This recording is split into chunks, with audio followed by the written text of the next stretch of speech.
함께 하시는 하나님, 도우시는 하나님의 은혜가 오늘도 예배하는 여러분 한 사람 한 사람 심령 후에 충만하시기를 주님의 이름으로 축복합니다. 저는 한 주간 동안도 우리 하나님이 여러분들과 함께 하셨습니다. 또 한 주간 동안도 하나님이 여러분들을 불꽃 같은 눈동자로 지켜 보호하여 주신 줄로 믿습니다. 오늘 예배를 드리면서 한 주간 동안 너무 힘들고 어려움 속에 있었던 분이 있었다고 한다면, 또 마음이 너무나 무겁게 정말로 우리가 하루하루의 그러한 길을 걸어온 분이 있다고 한다면, 오늘 이 시간 하나님 말씀이 여러분들의 마음을 위로하시기를 바라겠고요, 또 그 말씀의 역사가 여러분들을 새롭게 변화시키시는 귀한 능력의 시간이 되어주시기를 주님의 이름으로 축복합니다. 갈릴리 바다는 사실 바다라고 하기보다는 호수에 더 가깝겠죠. 그러나 우리는 오늘 이 시간에 갈릴리 바다라고 한번 이렇게 제가 표현을 하겠습니다. 이 갈릴리 바다는 이스라엘에서 가장 참 중요하고 참 귀한 아름다운 바다가 아닌가. 오늘 이 갈릴리 바다를 우리가 직접 가서 보면 너무 좋겠지만 또 가서 보지 못하기 때문에 오늘 사진을 한번 제가 준비했습니다. 위에서 이렇게 바라보고 있는 그 지형을 한번 그리는 그러한 사진인데요. 남북의 길이가 한 21km 정도, 그 다음에 동과 서 이 폭이 한 15km 정도 되는 그러한 이 호수라고 말하는 바다입니다. 저 위에 수면은요, 바다 수면보다 200m나 낮고, 또 기온은 조금 이렇게 좀 더운 편이라고 합니다. 그래서 여름에는 보통 한 40도 정도, 40 정도 그런 온도가 올라간다고 그러죠. 다행인 것은 그쪽은 다행히 습도가 너무 적어서 이제 그렇게 더워도 불쾌 지수가 그렇게 많이 올라가지는 않는다고 합니다. 반면에 또 그 갈릴리 바다 이 서북쪽 우쪽에는요, 이 헬몬이라고 하는 헬몬산이 있습니다. 헬몬산도 제가 사진을 하나 준비했는데, 저기 보이는 저 산이 바로 헬몬산입니다. 여러분 저 보시면 위에가 허옇게 되어 있잖아요. 그것은 뭐냐고 하면 저 헬몬산 정상에는 만년설이 있습니다. 그래서 언제나 거기로부터 찬 바람이 요단 계곡을 따라서 밑으로 따라 내려오게 되면 이제 그것이 갈릴리 바다까지 바람이 쭉 내려오게 된다고 그러죠. 또 거기에서 많은 눈들이 녹으면서 말이죠, 정말 그 물이 떨어져 나오는데 폭포수와 같이 거기서부터 물이 막 흘러내려옵니다. 그래서 그 모든 물들이 어디로 흘러가느냐, 갈릴리 바다로 이렇게 다 모여지게 되어지는 것이죠. 그 높은 산으로부터 이렇게 내려오는 그 바람이 때때로는 말이죠, 이 갈릴리 바다에 다다랐을 때 엄청나게 큰 풍랑으로 바뀌어지는 그런 바람이 되어진다고 합니다. 그래서 이제는 큰 풍랑을 만나고 거친 파도가 일어서 그 갈릴리 바다를 건너가는 많은 사람들이 그 풍랑과 싸워야 되고 거친 파도를 뚫고 나갈 수밖에 없는 이러한 상황이라고 합니다. 오늘 예수님께서 이제 배를 타고 갈릴리 바다를 건너가고 계실 때 그 큰 바람이 오늘 예수님이 타고 있는 그 배를 덮치게 되어지는 장면이 오늘 본문에서 우리에게 주고 있는 말씀입니다. 큰 강풍을 만나게 됐죠. 큰 파도가 일어나면서 예수님이 타고 있는 그 배는 금방이라도 침몰될 것 같은 위기에 처하게 됩니다. 그리고 그 배에는 많은 물들이 들어와서 이제 배에 가득 채워지게 되어지는 모습, 그 모습을 성경은 이렇게 표현하고 있습니다. 오늘 본 말씀 4장 37절 말씀에 보면 큰 강풍이 일어나며 물결이 배에 부딪혀 들어와 배에 가득하게 되었더라. 큰 풍랑이 배를 때려서 그것을 지적하는 것이 아니라 그 성난 파도의 물들이 배에 들어와 가지고요, 배에 가득 채워지게 되어지는, 그래서 이제 배가 언제 침몰될지 모르는 그런 위급한 상황 속에 처하게 되었다는 것이죠. 근데 놀라운 것은 무엇이냐고 하면, 그런 와중에 오늘 우리 주님은 얼마나 피곤하셨는지 오늘 주님께서는요, 그 배 밑에 내려가셔서 잠들어 계시는 그러한 모습을 또 성경은 우리에게 말씀해 주고 계시죠. 38절에 있는 말씀이에요. 예수께서는 고물에서 베개를 베고 주무시더니, 얼마나 예수님이 참 피곤하셨는가.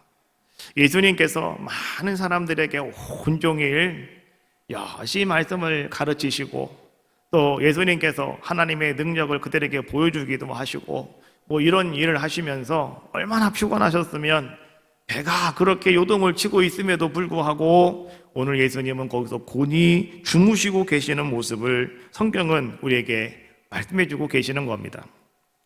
예수님의 12제자 중에는요, 이 갈릴리 바다에서 자란 사람들이 여러 명 있습니다.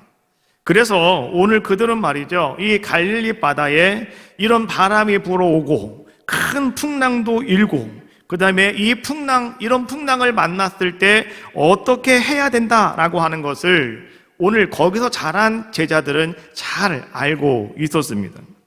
또한 그들은요, 이제 그 풍랑이 만났을 때 배를 어떻게 몰아야 되고, 또 배를 어떤 방향으로 노를 져야 되는지, 뭐 이것들도요, 능숙하게 잘 훈련되어졌고 또 잘 할 수 있는 역량이 있는 사람들이 누구였느냐? 바로 예수님 제자들 가운데 그곳에서 자라났던 제자들의 모습이었다라고 하는 겁니다. 그래서 제자들은 어떻게 합니까? 오늘 그들이 자기들이 가지고 있는 경험, 자기들이 가지고 있는 모든 기술, 자기들이 가지고 있는 모든 학식과 지식들, 그리고 자기들의 온 힘을 합쳐서요, 그들이 이 풍랑을 한번 우리가 극복해 보겠노라고 그들은 애쓰는 자들의 모습이었습니다.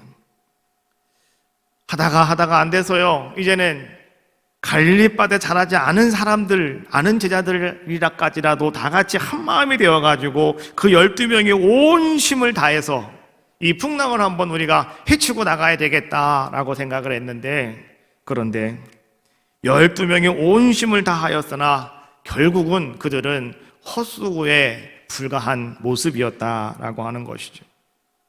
그래서 12명의 제자들은 하는 수 없이 주무시고 계시는 예수님을 깨울 수밖에 없었습니다. 그래서 38절, 39절 말씀해 보니까 제자들이 깨우며 이르되 선생님이여 우리가 죽게 된 것을 돌보지 아니하시나이까 하니라고 말씀해 주고 있습니다. 예수님을 깨웠습니다. 그리고 가서 예수님께 뭐라고 이야기합니까? 선생님, 우리가 이렇게 죽게 된 것을 어찌하여 돌보지 아니하십니까? 이 말 속에는요, 제자들의 불만이 섞여 있습니다. 제자들이 지금 예수님에게 불평 섞인 소리를 가지고 오늘 제자들이 예수님께 나와서 예수님을 흔들어 깨우면서 지금 그들은 그렇게 이야기하고 있는 겁니다. 지금 우리들은 열심히 어떻게 해서든지 간에 이 배를 한번 살려보려고, 우리가 여기를 한번 잘 건너가 보려고 그렇게 우리는 애쓰고 노력하고 있는데, 아니 어떻게 스승 되시는 우리 선생님 되시는 예수님께서는 이 배 밑에 내려오셔서 이렇게 태연하게 주무시고 계십니까? 그렇게 주무시고 계시는 예수님의 모습을 가만히 바라보면서 오늘 제자들은요, 아마도 그 예수님이 무척이나 야속했었던 것 같아요. 그래서 그들은 불평 어린 말로 선생님이여 우리가 죽게 된 것을 돌보지 아니하시나이까.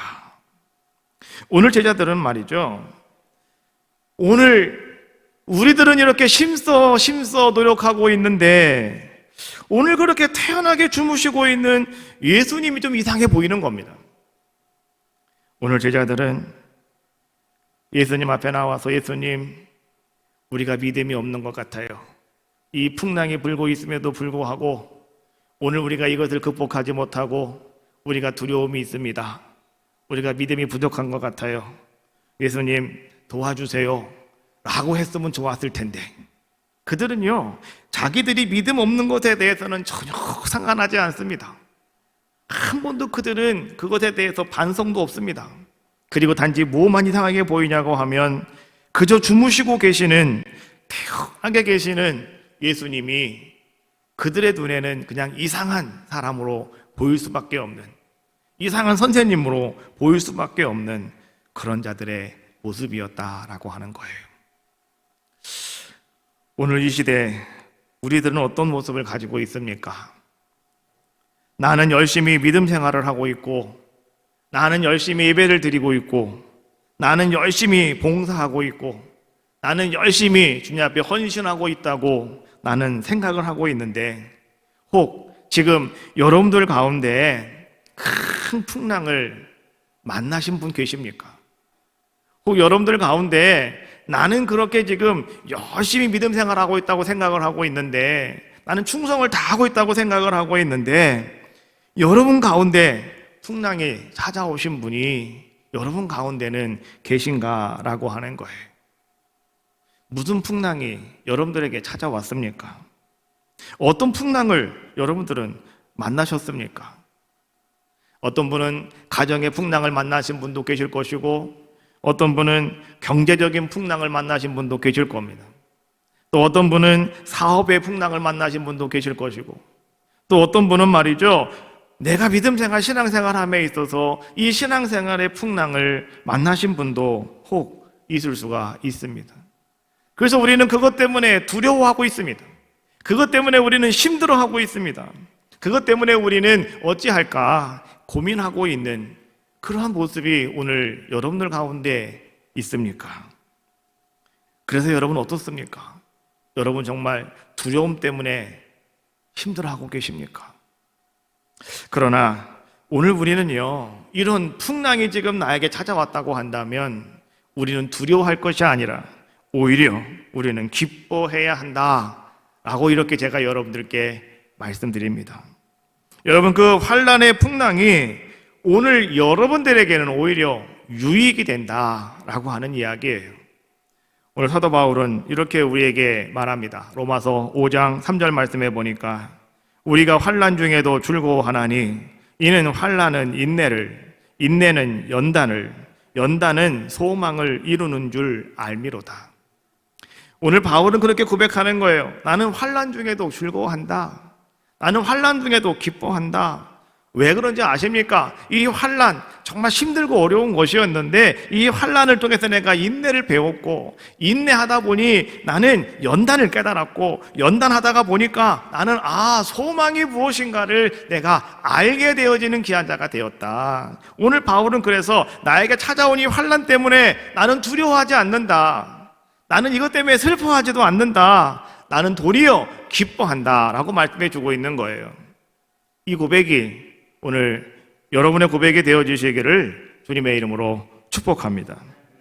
오늘 우리는 마가복음 4장 35절 말씀을 보면 이렇게 말씀이 시작이 되어집니다. 그날 저물 때에 제자들에게 이르시되 우리가 저편으로 건너가자 하시니, 이렇게 말씀이 시작이 되어지고 있습니다.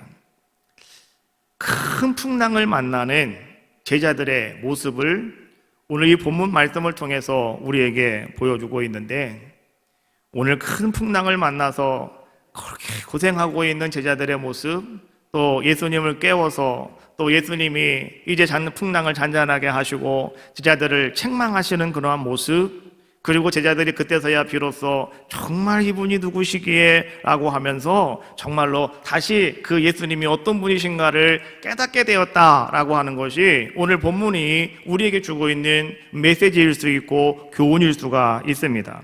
그런데 오늘 우리는 이 말씀을 가만히 묵상하면서 제자들을 가만히 보면서 한 가지를 발견하게 되는데, 그것이 곧 오늘 나의 모습이 아닌가 이런 생각이 들더라고요. 오늘 이야기가 시작하는 시작점에 그날 저물 때에 라고 하는 말로 시작이 되어지죠. 그러면 요 말만 가만히 묵상하다 보면, 그러면 저물기 전에 무슨 일들이 오늘 온종일 있었다라고 하는 것을 이야기해 주고 있는 거 아니겠습니까? 그렇다고 한다면 오늘 주님께서 그날 저물 때가 되기 전까지 오늘 주님은 어떤 일들을 하고 있었고 제자들은 어떤 모습을 가지고 있었는가라고 하는 것을 우리가 한번 살펴봐야 될 그러한 모습입니다. 자, 그러면 오늘 그들이 그날 저물 때까지 과연 그들은 무엇을 어떻게 하였을까요? 예수님은 무엇을 과연 하셨을까요? 앞에 말씀을 다시 한번 돌아가서 말씀을 차근차근 묵상하다 보니까 오늘 그 낮에 주님이 하신 일은 이렇습니다. 첫 번째, 씨 뿌리는 자의 비유를 전하십니다. 그리고 제자들이 이게 무슨 말씀인지 잘 이해가 되지 않습니다 라고 해서 예수님은 그 말씀을 또 세밀하게 친히 또 해석까지 해주고 있는 말씀이 바로 4장 첫 번째 말씀에서 나오고 있죠. 오늘 이 말씀은요, 우리가 지난 5월 한 달 동안 믿음의 프로젝트 좋은 땅 만들기를 통해서 한 달 내내 우리가 묵상한 말씀입니다. 그 이후에 오늘 주님께서는 등불의 비유를 말씀해 주고 계시고, 그 다음에 자라나는 씨의 비유를 말씀해 주고 계시고, 그 다음에 이제 우리가 잘 알고 있는 말씀이죠. 겨자씨의 비유를 사람들에게, 많은 무리들에게 주님은 가르치고 계시는 모습을 성경은 우리에게 지금 잘 보여주고 있습니다. 그날 저물 때 그 전에 예수님은 이런 일들을 행하셨다라고 하는 것을 우린 찾아볼 수 있다라고 하는 거예요. 이러한 모든 것들을 우리가 한마디로 이렇게 정리해서 이야기해 본다면 그런 겁니다. 오늘 주님께서는 사람들을 모아놓고 그들에게 천국에 대해서 말씀해 주셨고 가르치셨고, 또 주님께서는 복음이 어떤 것인가에 대해서 그들에게 알려주셨고 가르치셨고, 또 주님께서는 믿음이 어떤 것인가에 대해서 오늘 사람들에게 말씀하시고, 또 주님은 그들에게 그 믿음에 대해서 가르쳐 주셨다라고 하는 것이 오늘 예수님께서 그날 저물 때 전에 하셨던 모습이었더라라고 하는 겁니다. 오늘 우리는 이 말씀을 가만히 바라보면서 말이죠, 우리는 한 가지 또 여러분들이 가져야 될 것이 있습니다. 그것이 무엇이냐고 하면, 자, 예수님께서 온종일 하루 종일 그렇게 말씀을 가르치셨고, 또 주님께서 그러한 것들을 우리에게 알려주셨다고 한다면 우리는 어떻게 해야 될 것인가? 자, 하나님 말씀을 여러분 들으셨습니까? 하나님 말씀의 가르침을 받으셨습니까? 그러면 여러분 그 말씀을 여러분들이 듣는 것으로 끝나면 안 됩니다. 또 이 말씀은 너무 좋은 말씀 적어놓고요, 여러분들이 노트에다 다 적어놓고 정리하는 것으로 끝나서도 안 됩니다. 다시 말하면 오늘 주님이 우리에게 하시는 모든 말씀들, 복음에 관한 모든 말씀들은 여러분들이 마음속에 간직하는 게 아니다, 알고만 있으면 되는 것이 아니다.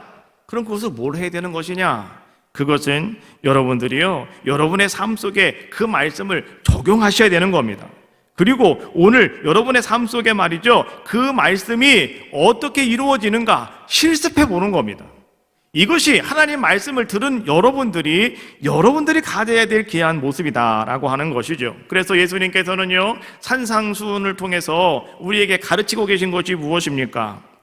많은 말씀들을 하시고요, 그리고 나서 마태복음 7장 24절에 이렇게 말씀해 주셨습니다. 그러므로 누구든지 나의 이 말을 듣고 행하는 자는 그 집을 반석 위에 지은 지혜로운 사람과 같다라고 말씀해 주고 계셔요.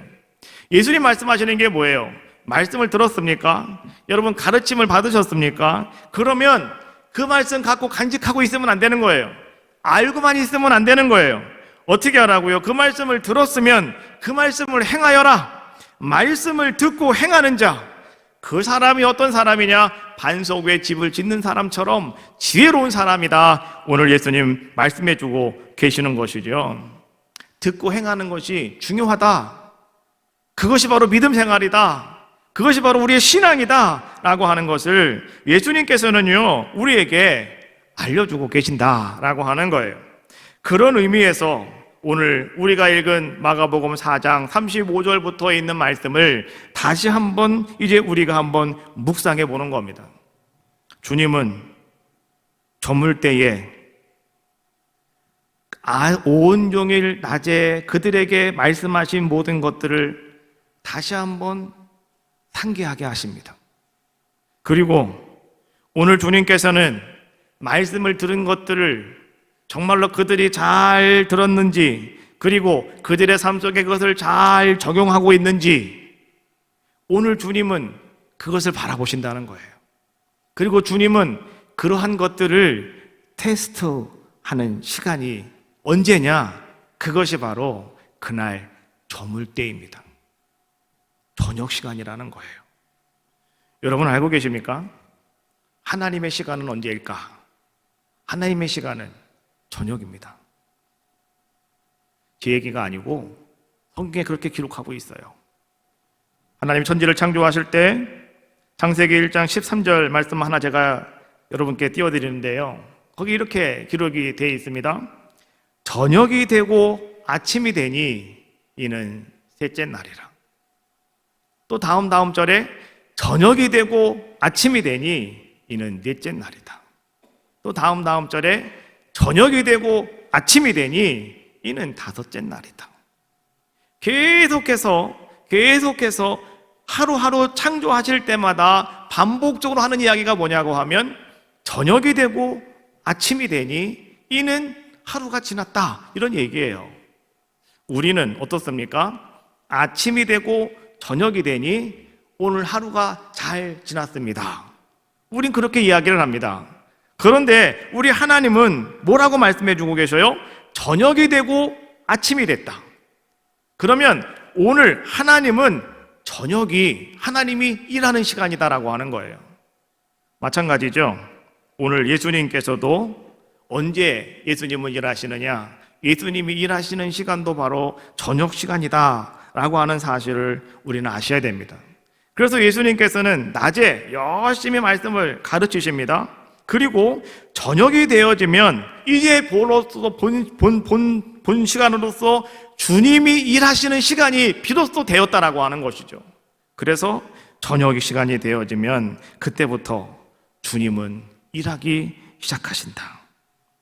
그게 무슨 말이냐고 하면 주님의 시간이 되어지면 그때부터 본격적으로 주님은 여러분들을 바라보시고 여러분의 삶 속에 간섭하시고 여러분의 삶 속에 아름다운 역사와 놀라운 은혜들을 베푸시는 시간, 그 시간이 바로 주님의 시간인데 그 시간이 언제냐? 저녁이라는 거예요. 저녁. 그렇지 않습니까? 여러분, 제9시 기도 시간, 이 제9시 기도 시간이 다른 말로 말하면 언제냐고 하면 저녁 소재 드릴 때, 이렇게 말합니다. 저녁 소재 드리는 시간이 제9시 기도 시간입니다. 그러니까 여러분, 저녁 소재 드리는 그 시간에 성경에 어떤 일들이 일어나고 있습니까? 엘리야 갈멜산 꼭단에 올라가서 하나님 앞에 기도할 때 언제예요? 저녁 소재 드릴 때예요. 그때 엘리야가 손들고 기도했더니 하나님이 하늘로부터 불을 떨어지게 하는 놀라운 역사가 나타난 거 아니겠습니까? 하나님이 역사하는 시간이에요. 하나님의 시간이에요. 주님의 시간이더라 라고 하는 것이죠. 자, 그런데 오늘 우리들은 말이죠, 일반적으로 이 저녁에 대해서 우리는 어떤 의미를 가지고 있습니까? 우리가 생각하고 있는, 우리가 의미하는 저녁이라고 하는 건 이런 겁니다.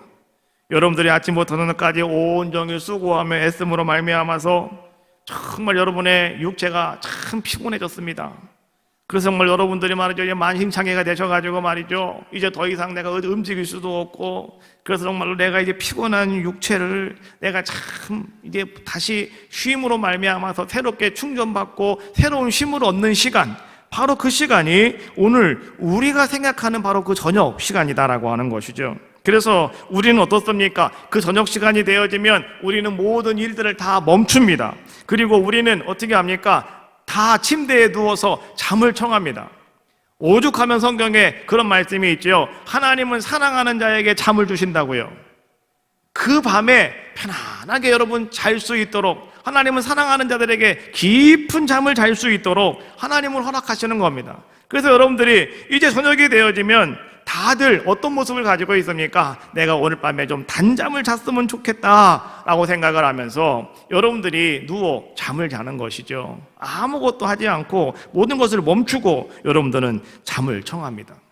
그러므로 우리는 다시 쉼을 얻게 되고 여러분의 육체가 다시 원상 회복이 되어서 다음날 또 여러분들은 일할 수 있는 그런 기한자의 모습이 되는 거 아니겠습니까? 그래서 우리에게 저녁이라고 하는 시간은요, 없어서는 안 될 가장 귀중한 시간이다. 나를 다시 회복시키는 바로 시간이 저녁입니다. 그러나 또 다른 한편으로 우리 저녁이라고 하는 의미는 이렇게 다가옵니다. 저녁 그러면 우리는 어두움을 상징합니다. 저녁 그러면 그것은 캄캄함을 상징합니다. 그것이 우리에게 주는 의미가 또 있습니다. 어두움, 캄캄함, 이것은요 우리에게 환난, 우리에게 고난, 또 우리에게 쓸쓸하고 외로움, 이러한 것들을 상징하는 것이 바로 이 저녁이라고 하는 그 단어가 우리에게 주고 있는 의미이기도 하다라고 하는 것이죠.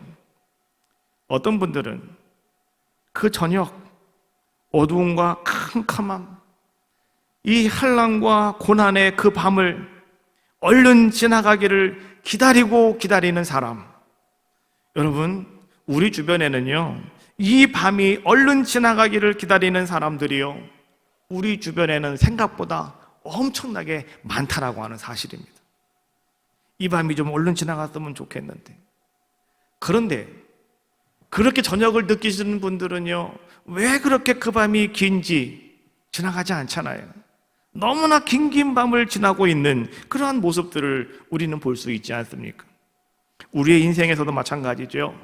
여러분 삶 속에 큰 풍랑이 찾아오고 여러분 삶 속에 큰 어려움이 찾아왔을 때 우리는 그렇게 이야기합니다. 내 인생에 저녁이 되었다고, 내 인생에 어둠이 찾아왔다고, 내 인생에 칠흑 같은 어둠 속에 내가 갇히게 되었다고, 우리는 그렇게 표현하는 그러한 모습들을 볼 수가 있습니다. 그래서 우리는 다 소망합니다. 이 밤이 얼른 지나갔으면 좋겠다고요. 이 밤이 얼른 나에게 떠나갔으면 좋겠다고요. 내가 다시 얼른 광명한 태양이 떠오르는 새벽을 맞이했으면 좋겠다고요. 성경은 우리에게 이렇게 말씀해 주고 계셔요. 저녁에는 울음이 깃들지라도 아침에는 기쁨이 오리로다. 시편 30편 5절에 있는 말씀이에요. 이렇게 성경은 말씀해 주고 있어요. 그의 노여움은 잠깐이요 그의 은총은 평생이로다. 저녁에는 울음이 깃들일지라도 아침에는 기쁨이 오리로다. 우리는 말이죠, 이 저녁, 깊은 저녁, 정말 울을 수밖에 없고 눈물 날 수밖에 없는 이 저녁이 왜 이렇게 안 지나가고 있는지, 이 어둠이 왜 이렇게 안 지나가고 있는지, 그것 때문에 고민할 때가 얼마나 많아요. 아마 지금 여러분 어떤 분들은요 아마 똑같은 마음을 가지고 얼른 좀 지나갔으면 좋겠는데, 얼른 좀 내가 새로운 아침을 좀 맞이했으면 좋겠는데 왜 이렇게 시간이 안 갈까, 왜 이렇게 힘들고 어려울까 고민하는 분이 계실 수도 있어요. 그러나 분명히 아십시오. 저녁에는 울음이 깃들일지라도 그러나 아침에는 기쁨이 오리로다. 우리는 그 말씀 붙잡으셔야 되는 거예요. 복음성가가 하나 있더라고요. 나의 평생 가는 길이라고 하는 복음성가인데, 한번 찬양 한번 하시면서 지금 어두움에 갇혀 있는 분이 있다고 한다면, 저녁 한가운데 서 계신 분이 계시다고 한다면, 또 저녁 그날 저물 때 내가 들어와 있는 분이 있다고 한다면, 오늘 하나님 나를 지켜주시기를 원합니다. 나에게도 하나님 아침의 기쁨이 속히 도래하기를 원합니다. 그런 마음으로 여러분 기도하시면서요 한번 찬양 한번 하겠습니다. 1절과 2절만 같이 한번 해보겠습니다.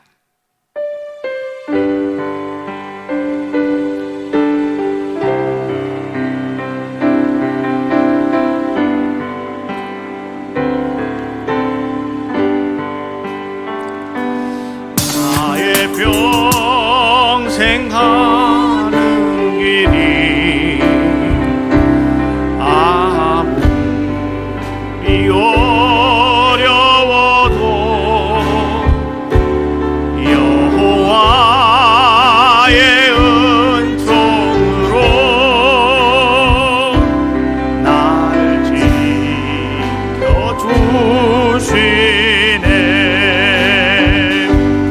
나의 평생은 종으로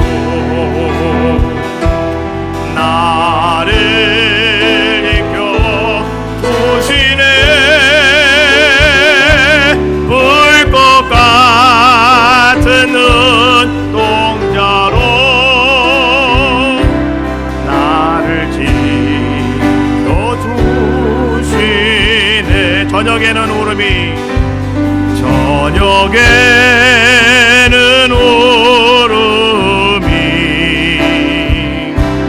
나를 기습하네. 아침에는 기쁨이 나를 찾아오리라.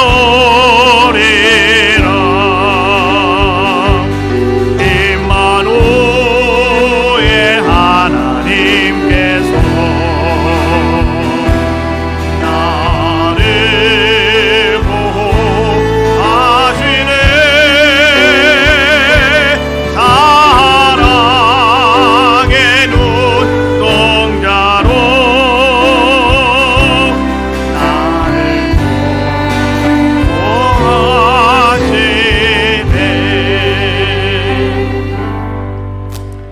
여러분의 삶 속에 지금 어둠의 그림자가 가득 채워져 있다 하더라도요, 그래서 여러분의 삶 속에 정말 울음이, 눈물이 여러분의 앞을 가리고 있다 하더라도요, 여러분, 오늘 성경이 우리에게 하고 있는 말씀을 기억합시다.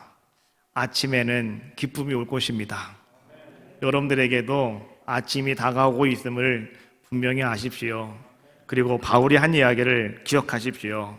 환난은 인내를, 인내는 연단을, 연단은 소망을 이루는 줄로 나도 압니다. 여러분, 그렇게 고백하는 귀한 시간 되어야 할 줄로 믿어요. 행복하기만 하고 평온하던 욥의 가정에 그런 어둠의 그림자가, 다시 말하면 저녁이 찾아왔죠. 시련의 강풍이 그 가정에 닥쳐왔습니다. 10남매가 하루아침에 다 죽었고요. 그 많던 재산을 다 도둑맞게 되었고요. 욥 온몸에 악창이 나게 되었고요. 사랑하는 그의 부인이 자기를 저주를 퍼붓고 도망가 버리고 말았어요. 그래서 정말 상심하고 있는, 아픈 몸 때문에 괴로워하고 있는 그러한 욥을 친구들이 위로하기 위해서, 문병하기 위해서 찾아왔는데, 근데 그들은 욥에게 뭔가 위로를 주기는커녕 더 욥의 마음을 아프게 하고 욥을 괴롭게 하는 그런 상황입니다. 그러나 욥은 자기에게 찾아온 그 저녁, 자기에게 찾아온 큰 풍랑, 그 속에서도요, 욥은 어떠했다고 성경은 우리에게 말씀해 주고 있냐고 하면, 욥은 자기의 신앙을 지켰다라고 말씀해 주고 있어요. 욥은 이렇게 고백을 하고 있습니다. 욥기 23장 10절 말씀해 보니까, 내가 가는 길을 그가 아시나니 그가 나를 단련하신 후에는 내가 순금같이 되어 나오리라. 오늘 이 밤이 지금 하나님께서 뭐 하신다는 거예요? 나를 단련하고 계신다. 이 컴컴한 어두움이 하나님이 지금 나를 단련하고 계시는 것이다. 그래서 그가 단련하신 후에는 내가 순금같이 되어 나오리라. 새벽에는 기쁨이 오리라. 이런 고백을 오늘 욥이 행하고 있는 거 아니겠습니까? 오늘 우리가 성경 말씀을 가만히 읽다가 보면 우리가 알아야 될 것이 한 가지가 있습니다. 이러한 저녁의 역사는 의인들에게, 또 열심히 주님의 일을 감당하는 사랑하는 제자들에게 오늘 이러한 저녁의 역사가 나타나고 있더라라고 하는 거예요. 여러분, 아까 이야기했던, 좀 전에 읽은 욥이라고 하는 사람이 어떤 사람입니까? 욥기서 1장 1절에 욥을 이렇게 설명합니다. 우수 땅의 욥이라 불리는 사람이 있었는데 그 사람은 온전하고 정직하여 하나님을 경외하며 악에서 떠난 자더라. 욥에 대해 설명을 할 때 욥은요, 온전한 사람이었다, 정직한 사람이었다, 하나님을 경외하는 사람이었다, 악에서 떠난 사람이었다. 한마디로 말하면 이 사람은 의인이었다, 이런 얘기입니다. 2장 3절 말씀에 여호와께 사탄에게 이르시되 네가 내 종 욥을 주의하여 보았느냐? 그와 같이 온전하고 정직하여 하나님을 경외하며 악에서 떠난 자가 세상에 없느니라. 하나님이 욥을 말씀하실 때 세상에 이런 의인이 어디 있느냐, 이런 얘기예요. 세상에 이 욥과 같은 의인은 절대 없다. 하나님께서 그렇게 인정하는 사람이 누구였느냐? 그 사람이 바로 욥이라고 하는 사람이었습니다. 그런데 왜 욥이 그런 큰 광풍을 만납니까? 왜 욥이요 그렇게 깊은 전역을 만나는 그런 자의 모습이 되었느냐라고 하는 것이죠. 욥은요 이렇게 받아들였습니다. 하나님께서 나를 단련하신 후에는, 욥은 나에게 찾아온 이 어두움은, 나에게 찾아온 이 저녁은 다른 시간이 아니라 하나님이 나를 지금 테스트하고 있는 시간이다. 하나님이 지금 나에게 하나님의 의로우심이 어떤 것인가를 나에게 그대로 한번 살아보라고, 너희가 한번 그렇게 한번 살아보라고, 한번 네가 극복해보라고 하나님이 나에게 실습시키고 있는 시간이 아니냐. 욥은 지금 그렇게 그 모든 상황을 받아들이고요, 욥은 하나님 앞에 그렇게 고백하고 있는 자의 모습이었다라고 하는 거예요. 또 여러분, 사도 바울 여러분 잘 알고 계시죠? 예수님 만나고 그때부터 그의 인생이 완전히 바뀌어져서 정말 죽을 때까지 복음만 증거하던 자의 모습 아니었습니까?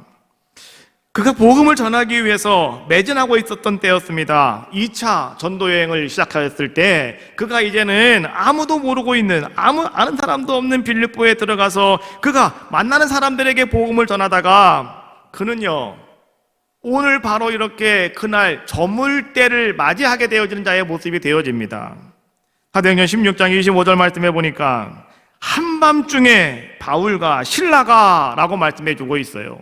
한밤중에. 여러분, 이것은요 뭐 시간적으로 한밤이 되었다라고 하는 것도 있지만 우리는 이 말씀을 이렇게 받아들이셔야 됩니다. 오늘 바울과 실라에게 큰 풍랑이 찾아왔는데 아주 최고조에 달한 그런 시간이 되었다라고 하는 것을 이야기해 주고 있는 겁니다. 견딜 수 없는, 참을 수 없는, 이해할 수 없는 그런 상황이 되었다는 것이죠. 그것을 갖다가 한밤중에 라고 하는 말로요 표현하고 있는 거 아니겠습니까? 그러면 가만히 생각을 해봅시다. 바울이 잘못한 게 뭐가 있느냐고요? 바울은 복음 전한 것밖에 없는데요, 길 지나가다가 귀신 들린 애 하나 있어서 그 고쳐준 것밖에 없는데요, 예수님의 이름으로 귀신 쫓아내준 것밖에 없는데요, 바울이 무슨 죄가 있느냐고요. 그런데 왜 바울이 이런 한밤중을 맞이하는 그런 자의 모습이 되었느냐라고 하는 것이죠.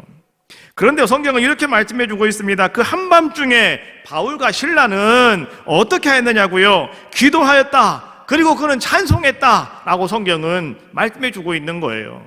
한밤중에 바울과 신라가 기도하고 하나님을 찬송하며 제수들이 듣더라. 25절에 그렇게 우리에게 말씀해 주고 계시지 않습니까? 그리하였더니 성경은 이렇게 말합니다. 26절 말씀해 보니까 이에 갑자기 큰 지진이 나서 옥토가 움직이고 문이 다 곧 열리며 모든 사람의 매인 것들이 다 벗어졌다라고 말씀해 주고 있어요. 갑자기 이런 일이 일어나게 되었다. 한밤중이었는데요, 그들이 찬송하고 기도했더니 갑자기 이런 일이 생겨나게 되었는데 그것이 무엇이었느냐? 다 열어지게 되었고요, 다 벗어지게 되어지는 놀라운 역사가 나타나게 되었다. 자, 여러분, 오늘 여러분들 가운데 바로 나도 한밤중에 거해인 자의 모습이라고 생각이 되어진다면 그럼 우리가 해야 될 것이 무엇인가가 딱 보여지는 거 아니겠어요? 뭐 하셔야 된다고요? 찬송하고 기도하셔야 된다고요. 한밤중이면 찬송하고 기도하는 것밖에 방법이 없다. 찬송하고 기도했더니 갑자기 어떤 일이 생긴다고요? 다 열어지고 다 벗겨지는 놀라운 역사가 나타나게 되었다라고 하는 거 아니겠습니까? 많은 무리가 빈들로 모여듭니다. 그들이 예수님을 따라옵니다. 주님께서 그들을 바라보시고 너무나 불쌍한 마음이 생겨서 그들을 불쌍히 바라보시고요, 말씀을 전하시다가 그들 가운데 있는 많은 병자들을 주님께서 다 고쳐주십니다. 그러다가 보니까 이제 날이 저물어 가고 있었습니다. 그때 마태복음 14장 15절에 있는 말씀인데요, 성경에 이렇게 말씀해 주고 있어요. 저녁이 되매 제자들이 나와 이르되 이곳은 빈돌이요 때도 이미 저물었으니 무리를 보내어 마을에 들어가 먹을 것을 사 먹게 하소서. 저녁이 되었단 말이죠. 제자들이 예수님께 와서 걱정합니다. 이 많은 사람들 이거 어떻게 하시려고 그럽니까? 오늘 이들에게 여기는 줄 것이 아무것도 없으니 다 마을로 들어가라고 해서 알아서 좀 뭔가 좀 먹으라고 하십시오 라고 이렇게 이야기합니다. 우리가 이 말씀을 가만히 보고 있으면 제자들이 예수님께 나와서 예수님께 이렇게 저렇게 강구하는 것처럼 보이지만은, 그러나 여러분, 우리가 이 말씀을 좀 다른 각도로 바라보셔야 됩니다. 지금까지 주님은 뭘 하셨습니까? 저녁 때가 되기까지 주님이 하신 일은 무엇이었습니까? 주님께서는 열심히 사람들에게 말씀을 전하셨습니다. 빈들이에요. 사람들이 다 따라와서 한 사람 돌아가는 사람이 없습니다. 예수님 말씀을 듣고 그들은 말이죠, 그 말씀 속에서 힘을 얻습니다.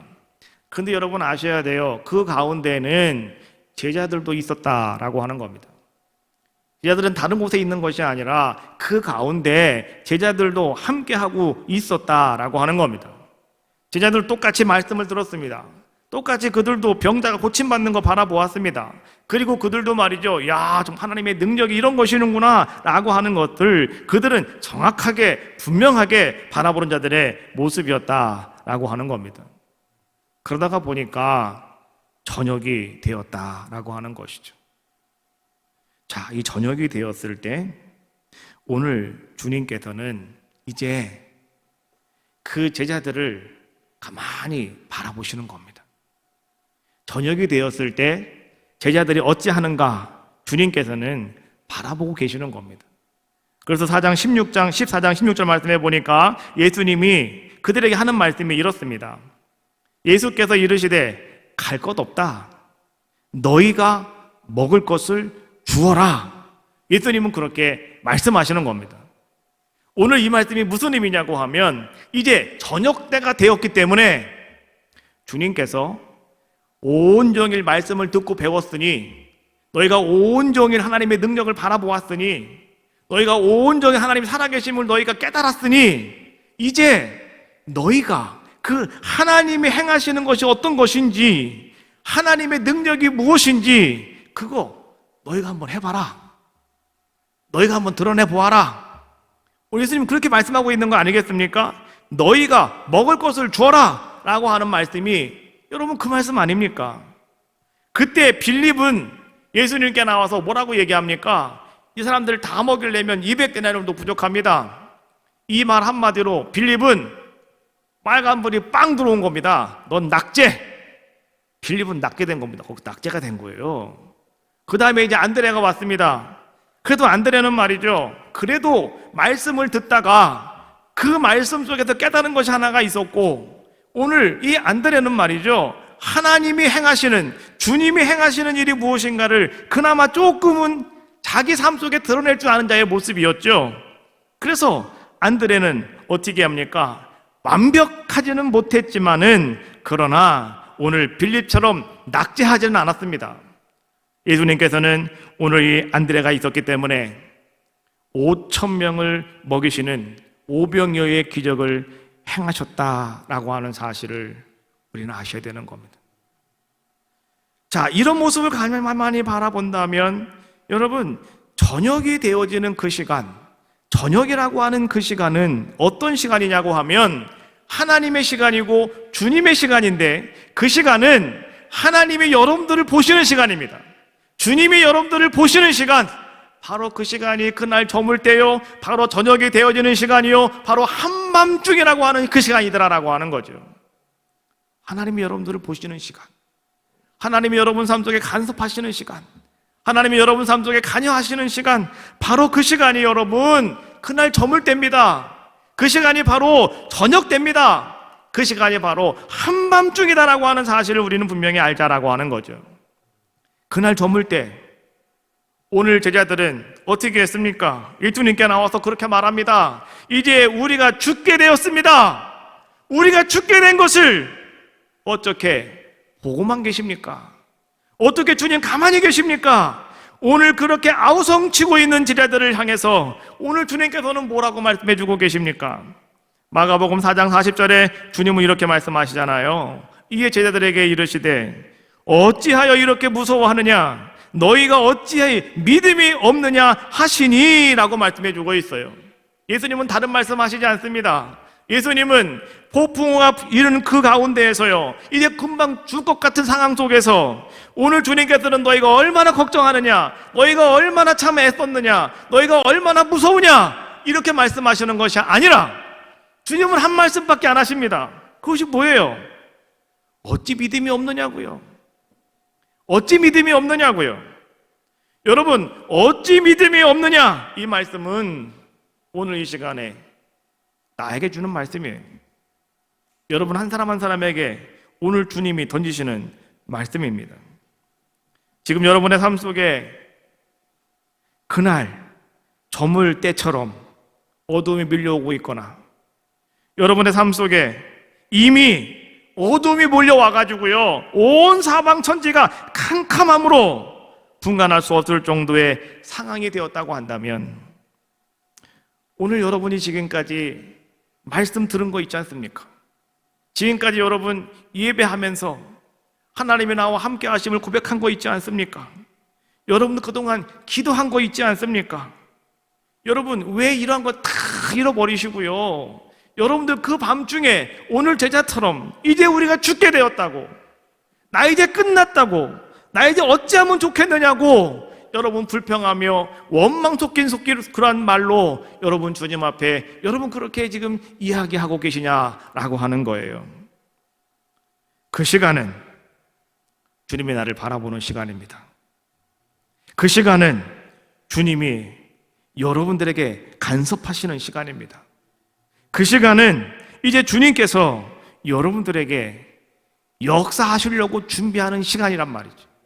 그래서 그 시간을 우리는 주님의 시간이요, 하나님의 시간이다 라고 말해주고 있는 겁니다. 오늘 여러분의 삶 속에 여러분들도 그날 저물 때에 라고 말하는 것처럼 어둠이 찾아오고 계십니까? 그러면 여러분 그것은 여러분에게 불행이 아니라 여러분에게 축복의 기회가 된다라고 여러분 제가 말씀드립니다. 그것 때문에 슬퍼하지 마십시오.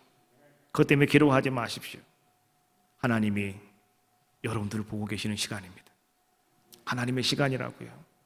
하나님이 여러분들을 보시는 거예요. 얘가 말씀대로 그렇게 살아가는지, 말씀 들은 것 같고 내 삶 속에 적용하고 있는지, 그거 바라보고 계시는 거예요. 뭐라고 말씀하셨습니까? 힘들고 어려우면 기도하라잖아요. 그럼 더 기도하셔야 되는데, 어떤 분들은 그 어둠이 찾아왔다고요, 기도 안 합니다. 예배도 안 드립니다. 그러면 안 된다는 거예요. 그러면 오늘 우리 주님께서요, 여러분들에게 어찌 믿음이 없느냐고 주님 말씀하시는 거예요. 기도하십시오. 바울 가실라가 한밤중에 빌립보 감옥에서, 그들은 거기서 말이죠, 왜 내가 매를 맞아야 되는 거냐고, 내가 왜 이런 고통을 당해야 되는 거냐고. 바울은 그렇게 하지 않았어요. 하나님이 하신 말씀을 그대로 적용하는 겁니다. 찬송하고 기도했더니 갑자기 옥토가 흔들리고 모든 것이 다 열리고 모든 것이 다 벗어졌더라. 오늘 주님은요, 여러분의 삶 속에서도 이런 아름다운 역사가 나타나기를 주님은 원하고 계신다는 거예요. 저녁 때가 되었을 때 오늘 여러분들은 주님 앞에 어떻게 여러분의 모습을 보여드리겠습니까? 빌립처럼 여러분 낙제하시겠습니까? 아니면 안드레처럼 한 50% 정도의 그런 삶의 모습을 가지고 나가시겠습니까? 아니면 바울처럼 100% 오늘 주님이 원하시는 모습으로 여러분 나가기를 원하고 계십니까? 오늘 제자들은 주님께서 건너편으로 건너가자라고 말씀하셨기에 제자들은 예수님 말씀에 순종한 것밖에 없습니다. 그런데 그들이 순종하고 가다가 그들은 큰 풍랑을 만나게 되어지는 거 아니겠습니까? 그리고 그들이 죽을 것 같은 상황이 그들 삶 속에 전개되어지고 있더라라고 하는 것이죠. 이 모든 것들을 우리는 이렇게 한번 바라보자는 거예요. 주님은 이 풍랑을 통해서 사랑하는 제자들을 굳세게 만들고 계신다. 여러분, 여러분의 인생 속에서 여러분의 찾아오는 그 풍랑과 환난을 통해서 하나님은 여러분의 믿음을 똑바로 세우시려고, 누가 여러분들을 흔들어 넘어가지 않는 자의 모습 만들어 주시려고, 오늘 순종하는 여러분들에게, 사랑하는 의인과 같은 여러분들에게, 제자와 같은 여러분들에게 하나님은 그날 저물 때를 허락하시고, 저녁을 허락하시고, 한밤중을 허락하여 주시는 줄로 믿습니다. 지금 내가 그 가운데 있다 생각하신다고 한다면 한 가지만 기억하세요. 지금은 하나님의 시간이다. 왜요? 저녁이니까. 할렐루야. 지금은 하나님의 시간이다. 지금은 주님의 시간이다. 그러면 내가 할 수 있는 것은 뭐라고요? 말씀 붙잡는 거다. 나는 더 찬송하는 거다. 나는 더 기도하는 것이다. 그리고 잠잠히 하나님 바라보시는 거다. 그러면 여러분, 저녁에는 울음이 깃들지라도 아침에는 기쁨이 여러분에게 찾아오는 놀라운 역사가 임할 줄로 믿습니다. 그 큰 은혜가 여러분 삶 속에 충만하시기를 주님의 이름으로 축원합니다. 모든 상황 속에서 주를 찬양할지라. 찬양하시고요, 통성으로 기도하겠습니다.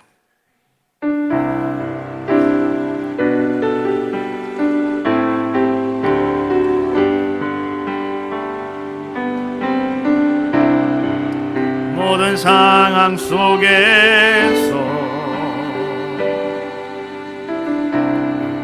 주를 찬양할지라. 주는 너의 단금, 주는 너의 큰 상급, 큰 도움이시라. 주의 얼굴 구할 때 주의 영을 부사 크신 사랑 안에서 주를 보게 하소서.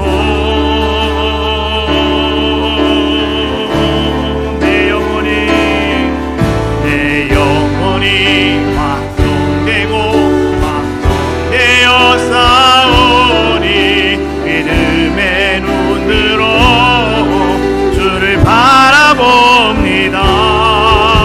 내 영혼이 확정되고 확정되어 싸우니 믿음의 눈으로 주를 바라보. 다시 한번 합시다. 모든 상황 속에서, 모든 상황 속에서 주를 찬양할지라.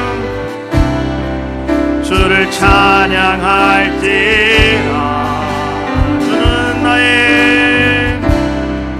주는 너의 큰 상급, 큰 도움이시라.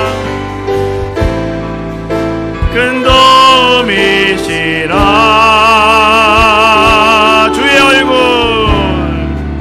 주의 얼굴 구할 때 주의 영을 보사, 주의 영을 보사 크신 사랑 안에서,